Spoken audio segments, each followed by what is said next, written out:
Very good morning sir.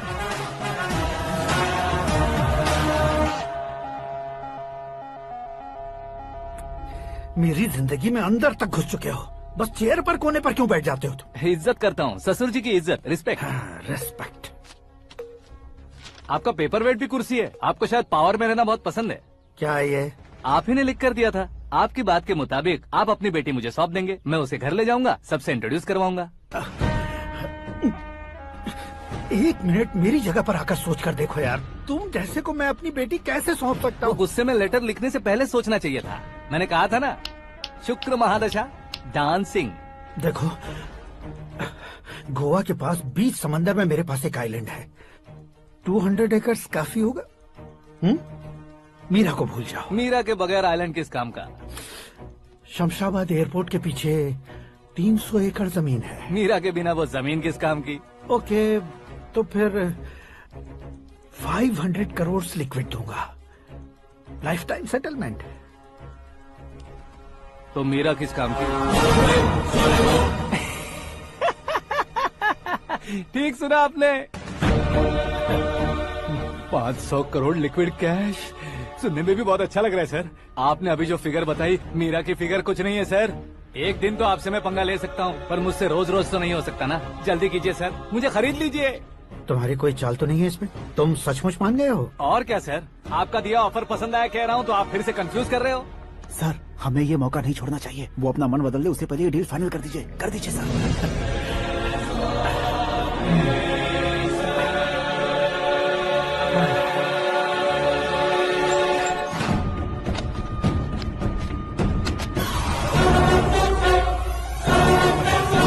बाप रे बाप, इतने पैसे तो मैंने सपने में भी नहीं देखे थे। मेरे वॉलेट में तो कभी 5,000 भी साथ में नहीं आए थे, और ये 500 करोड़। अरे बाप रे। मेरे गांव तक थोड़ा ट्रांसपोर्ट का इंतजाम कर देंगे? एम्बुलेंस होगी तो किसी को शक नहीं होगा। अब बताओ तुम्हारा प्यार कैसा है?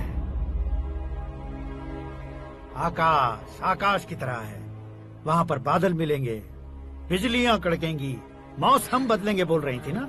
लेकिन वहाँ अंधेरा भी होता है बेटी, और ये उसी अंधेरे जैसा है।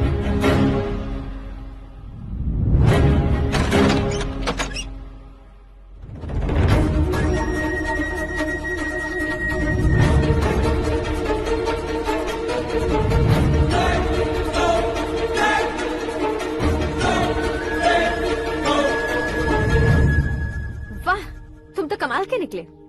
तुमने मेरे लिए इसको छोड़ दिया और फिर पैसों के लिए मुझे छोड़ दिया। कल इन सबको भी छोड़ दोगे? मैं अपने डैड की तरह हूँ, डैड की तरह हूँ, ये कहते थे ना।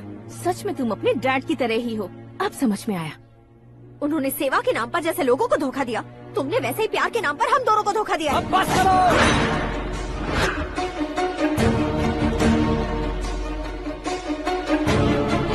तुम मेरे पापा के बारे में एक और शब्द मत बोलना। तुम जानती क्या हो मेरे पापा के बारे में?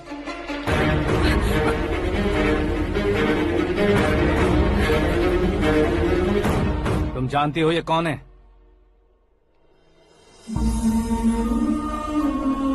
सब हमेशा खुश रहे, इसलिए सभी को अपने बेटे की तरह मानकर देखभाल करने वाले देवता थे मेरे पापा। मेरे देवता समान पापा कैसे मर गए जानती हो? जानती हो? जानती हो? हर साल की तरह इस साल भी मछली औषध प्रसाद के लिए आने वाले लोगों का कुंदनपुर स्वागत करता है। भगवान का आशीर्वाद मानकर जिस रोग को हम डॉक्टर तक नहीं मिटा सकते, उसे जड़ से उखाड़ने वाली दवा देकर अपनी इस कला द्वारा हस्तिनापुर तक प्रसिद्ध महापुरुष हमारे जय नारायण जी हैं। मतलब वो डॉक्टर मेरे पापा के दोस्त हैं, सिर्फ इसलिए उन पर भरोसा नहीं करते थे, आसपास के लोग भी उन पर भरोसा करते थे। जलता सूरज भी उनके स्पर्श से ठंडा हो जाता था।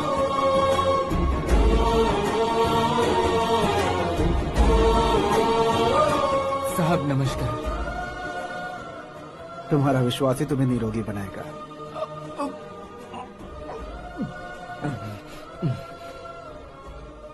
जरा मुंह तो खोलो बेटा। ये कमाने के लिए नहीं है, सिर्फ सेवा के लिए है। डॉक्टरी पढ़ने वाले जो रोग सही नहीं कर सकते, उसे ठीक करके पुण्य का काम कर रहे हैं। कम से कम हमारी खुशी के लिए तो। अगर आपको कुछ देना ही है तो हमारे बच्चों को अपना आशीर्वाद दीजिए।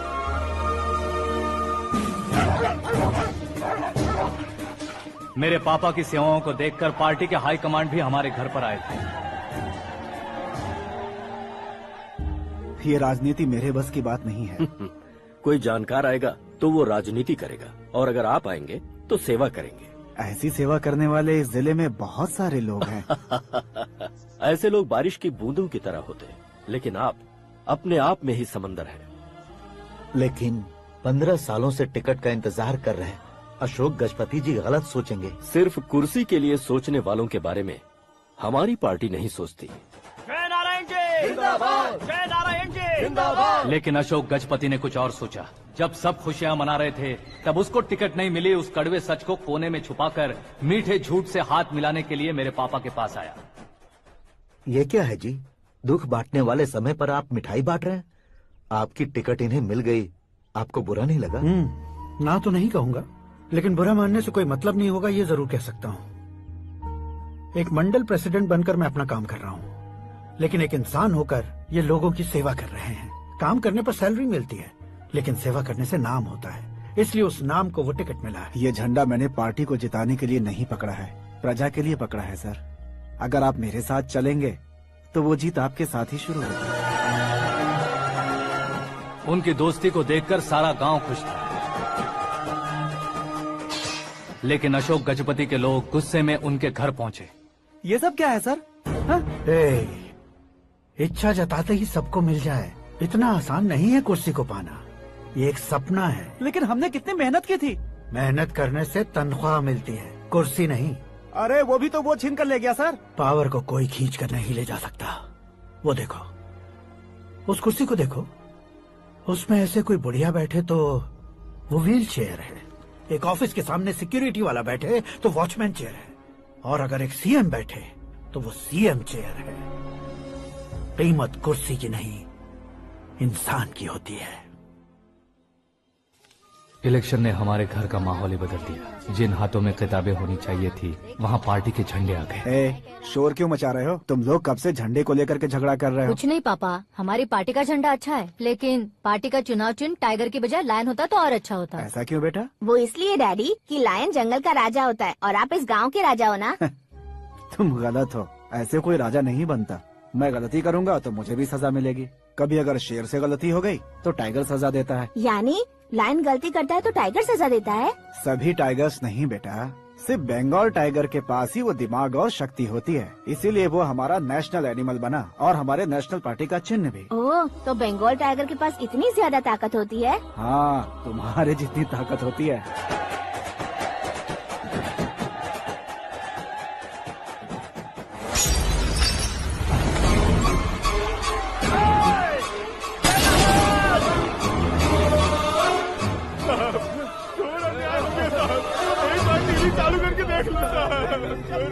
मछली औषध अचानक जहर बन चुकी है। लोगों की जान बचाने के लिए ट्रीटमेंट चल रही है।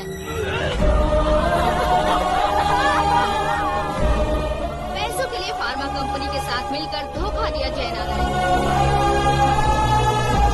बहुत से लोगों की जान जा चुकी है। ताजा सूत्रों से पता चला है बहुत से लोगों के हाथ पैरों ने काम करना बंद कर दिया है। कुछ लोगों को खून की उल्टियाँ हो रही हैं। कितने लोग मर चुके हैं, कितनों के जिंदा बचने की उम्मीद भी नहीं है। डॉक्टर्स भी जवाब नहीं दे पा रहे हैं।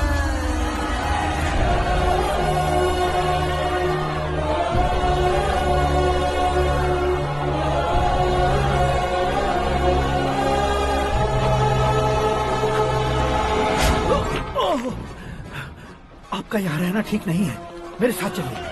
हटो हटो, रास्ता रुको रुको। अरे कोई गलत फहमी हुई है, आप लोगों को कोई गलत फहमी हुई है, ये गलत नहीं है। हटो, अरे जय नारायण जी को चाकू मार दिया, भागो। किसी ने नहीं, मैंने मारा। मौत उनके साथ परछाई बनकर घूम रही थी, जिसे पापा पहचान नहीं पाए। उसे क्या देख रहे हो? तुम न्याय पर भरोसा करते हो तो वो पैसों पर करता है। फार्मास्यूटिकल कंपनी ने उस डॉक्टर को खरीद लिया और उस डॉक्टर ने तुम्हें खरीदा है, यही कहानी बनाई है।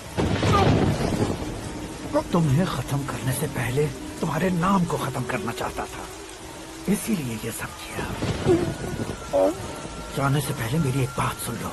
जिंदगी में पैसे वाले से पंगा ले सकते हो, ताकतवर से पंगा ले सकते हो, बड़े बैकग्राउंड वाले से पंगा ले सकते हो, लेकिन अक्लमंद इंसान से कभी पंगा नहीं लेना चाहिए।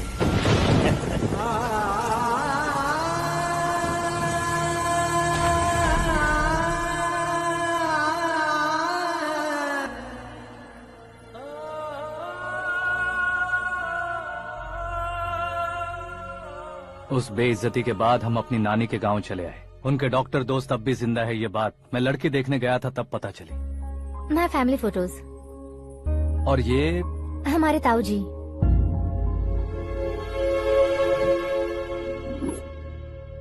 एक एक्सीडेंट में भगवान ने उनकी पूरी फैमिली को अपने पास बुला लिया, लेकिन शायद मुझे सच बता सके इसीलिए उनको जिंदा रखा था। उसने जयनारायण को चालाकी से मारा। उसी चालाकी को तुम्हें अपना हथियार बनाना होगा।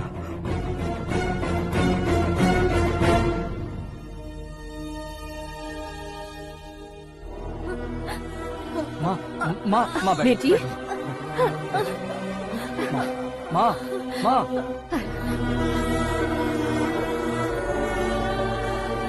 रो मत माँ। घर की चौखट लांघे बिना घर के अंदर ही रो रो कर जिंदगी गुजार दी उस माँ को क्या जवाब दूं? अपने पापा का नाम गर्व से ना ले पाने वाले मेरे भाइयों को क्या जवाब दोगी? ए, उम्र में तुम हम दोनों से छोटे हो, लेकिन इस जिम्मेदारी को लेकर इस घर के बड़े बेटे बन गए। भैया, तो फिर तुमने वो पैसे क्यों लिए? कल मेरे पापा की पुण्यतिथि है, जिस दिन उनकी बेइज्जती हुई थी। जिस गांव ने मेरे पापा को धुतकारा था वही गांव दोबारा मेरे पापा को पूजने लगे वो करूंगा, इसलिए पैसे लिए।